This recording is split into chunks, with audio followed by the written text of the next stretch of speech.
परभणी येथील ताज्या घटनेला प्रकाश आंबेडकर यांनी दुर्दैवी ठरवले आहे. त्यांनी माथेफिरू जाहीर करणाऱ्या डॉक्टरांची तपासणी होण्याची आवश्यकता व्यक्त केली. पोलिसांनी गाड्या तोडल्याचा आरोप करत सरकारचे नियंत्रण कमजोर असल्याची टीका केली.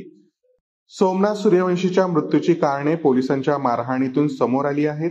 गोध्रासारखी घटना घडण्याची शक्यता असल्याचे आंबेडकर यांनी सांगितले. त्याचबरोबर सूर्यवंशी कुटुंबाला 1 कोटी रुपये आणि नोकरी देण्याची मागणी केली. जखमी लोकांना 25 लाख रुपये मुआवजा देण्याच्या सूचनाही केल्या. भाजपावर दंगली रोखण्यात निष्क्रियतेचा आरोपही त्यांनी यावेळी केला.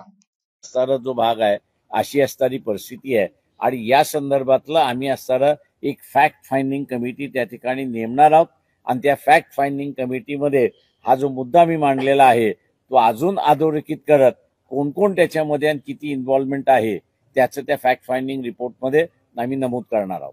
तिथल्या पीआय वरती खूप आरोप होत आहेत सातत्याने. पुणे शाखेचे जे पोलीस निरीक्षक गोरबड का काहीतरी नाव आहे, गोरबड नावाचे असणारे जे व्यक्ती आहेत त्यांचा इतिहास असा आहे की याच्या अगोदर त्यांनी 2 जणांना सरळ सरळ एन्काउंटर केलेला आहे. समोरासमोर बसून त्यांनी असणाऱ्या गोळ्या झाडलेल्या आहेत. त्याचा अगोदरचा इतिहास हा अत्यंत क्रिमिनल आहे अशी असणारी परिस्थिती आहे आणि इथे सुद्धा जे काही अनकंट्रोलेबल एलिमेंट आहे त्या अनकंट्रोलेबल एलिमेंटचा हे भाग आहेत की नाहीत मला सांगता येत नाही, परंतु लाठीचार्ज आणि मार हा या व्यक्तीने दिलेला आहे असं मला त्या ठिकाणी सांगण्यात आलेलं आहे.